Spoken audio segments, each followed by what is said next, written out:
Hello. About a year ago, maybe not a year, but it seems to me that about a year passed since then, I did a review for the earphones by company Shuoer,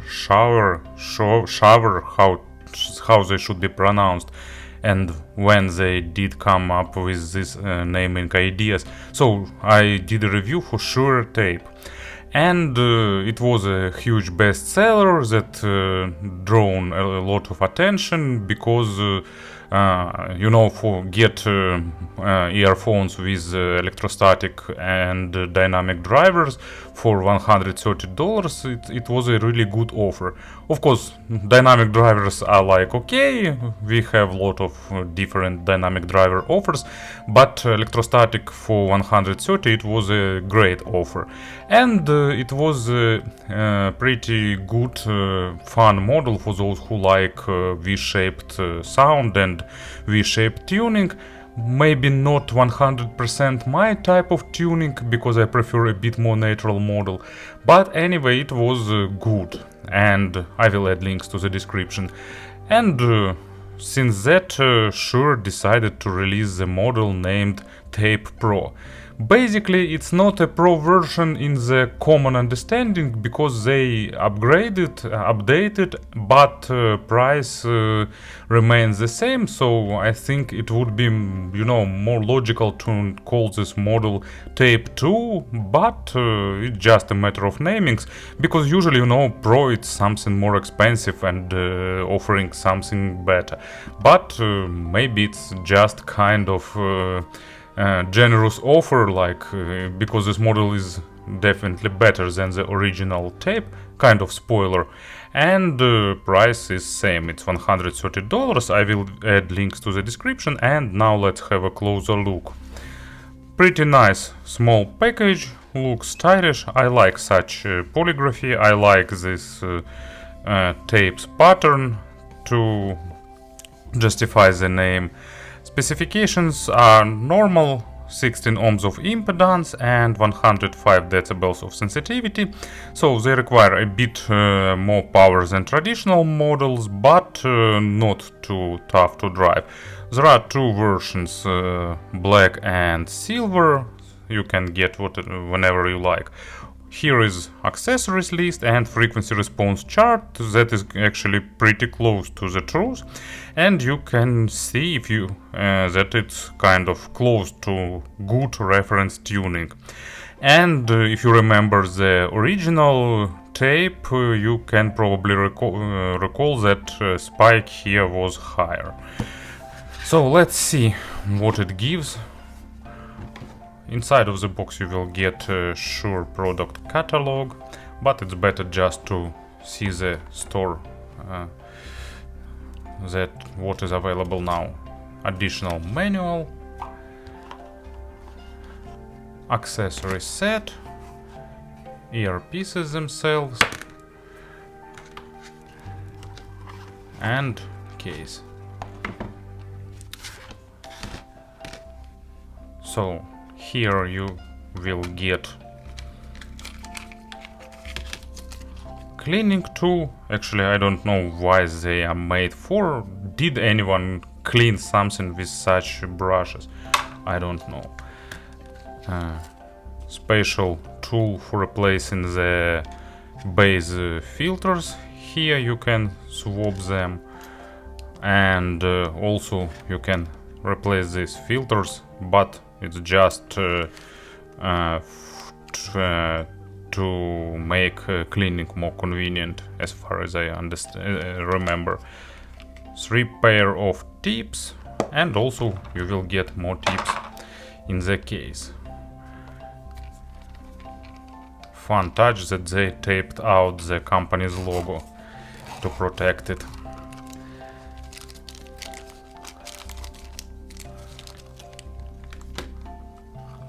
So here it is, another type of tips. So you can see 3 pair of tips of another type.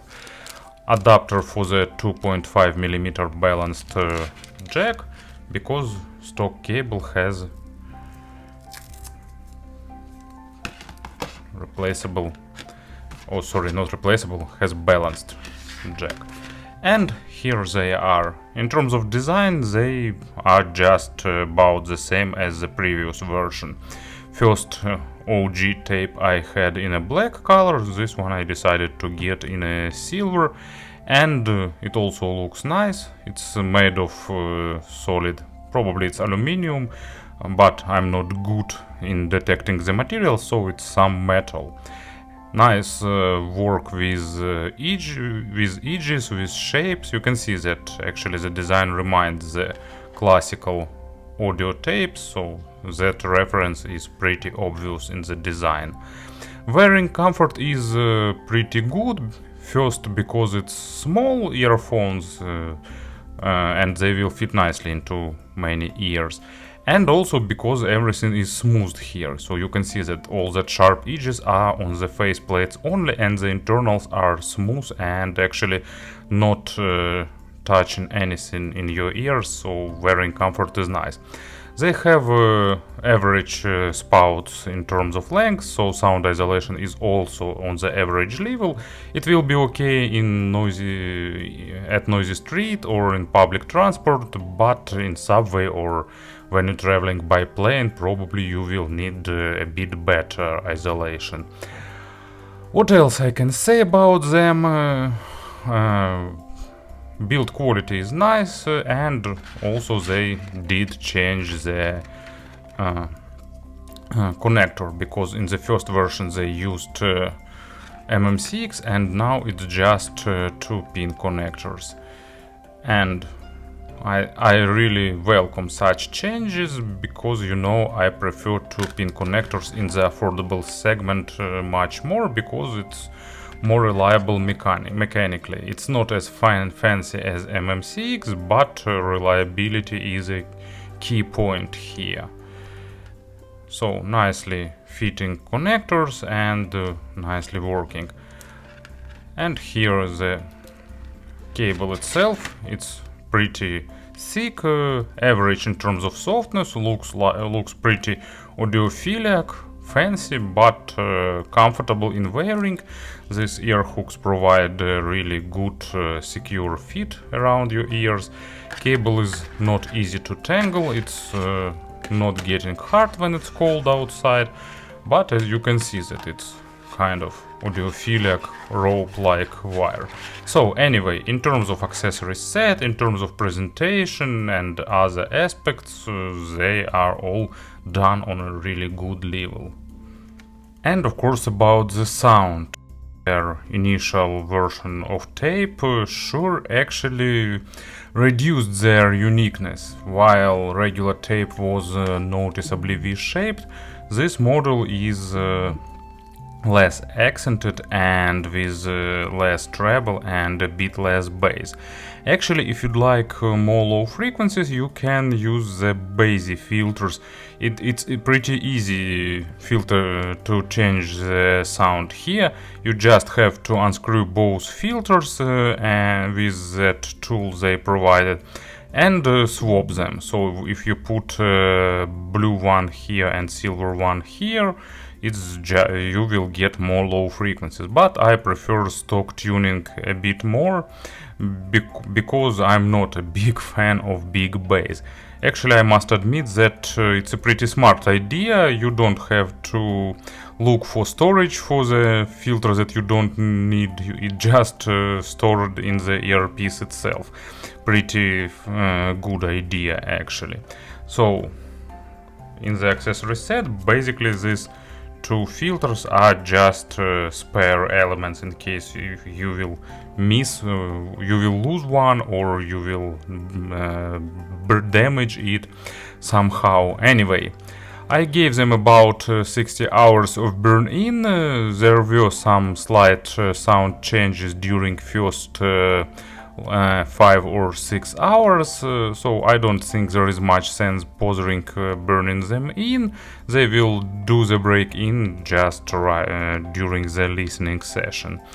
And in terms of sound, they are retuned, and actually, you know, they are closer to average hybrid in-ear monitors with few deviations, but probably I will postpone this part until the summary. Let's have some player on the table. Let it be Ultima. Good choice, considering 2.5mm connector here.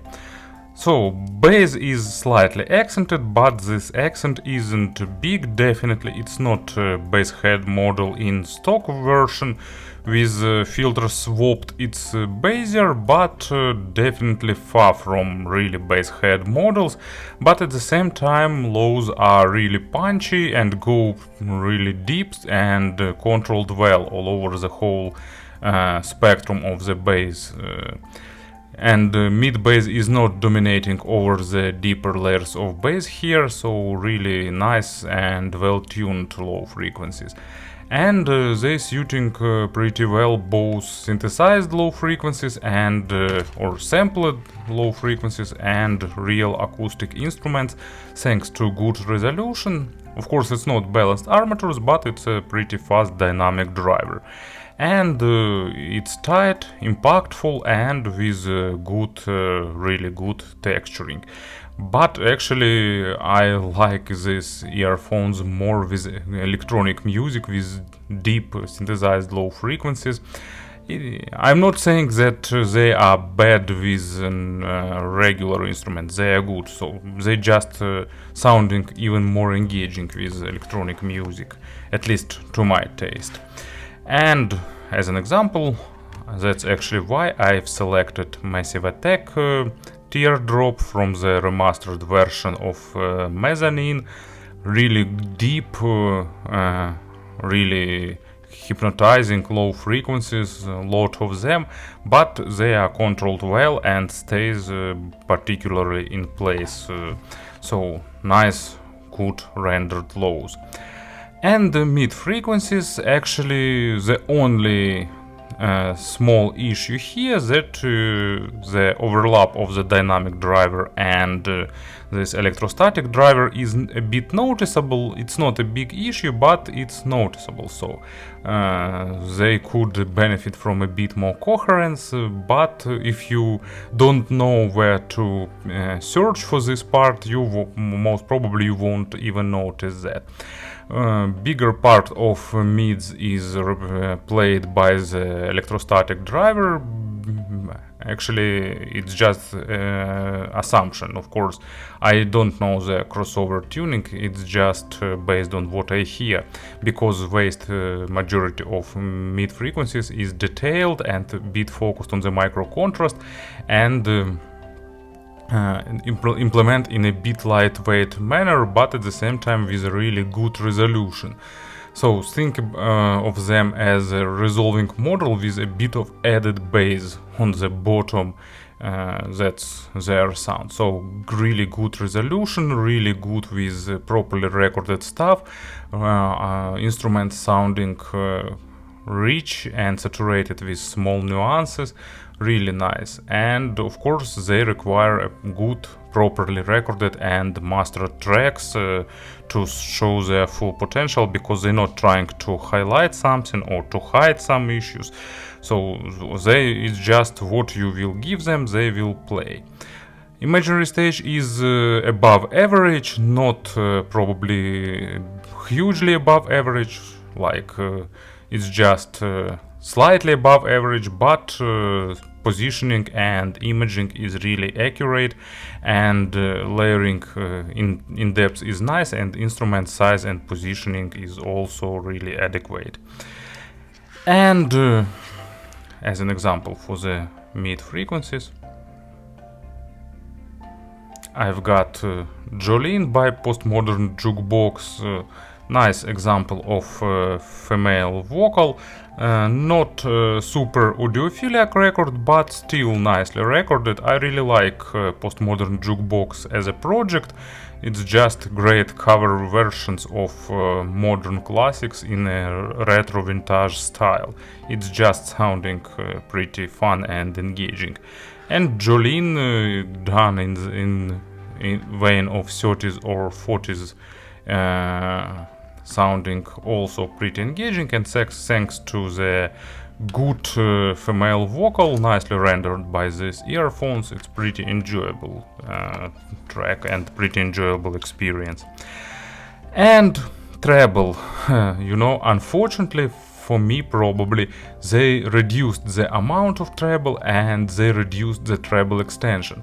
First tape was of course a bright. In ear monitors, the peak on treble from 2 to 4 kilohertz was pretty harsh for many treble sensitive people, but now they just completely ditched this peak, so it's more comfortable. Of course, it's still not a treble light model and not the treble comfortable model. It's still electrostatic drivers, and that means that resolution is good and there is an accent in the treble area, but it's lower, and that means less fatiguing during listening sessions.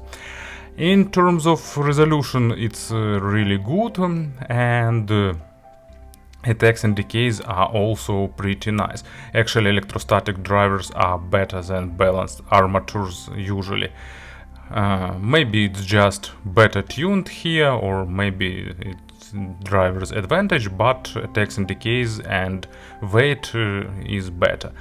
Extension is just slightly above average. It's also the step that they took, and I'm not sure about that, because from one hand, of course, extended treble means richer overtones, better layering, more nuances. On another hand, it means much higher demanding on the quality of records and much more nitpicking in terms of details and treble and so on. And many modern tracks just have really poorly recorded higher treble, and in this aspect this model is more forgiving. But it's lacking a bit of that richness of more extended treble that was present in the previous version. So here it's a matter of preferences. I think that more people will prefer the Pro version tuning, but not everyone. And especially if you like the original tape tuning, you need to consider this model. Anyway, nice, pretty good resolving treble with good for this price layering and nice overtone saturation.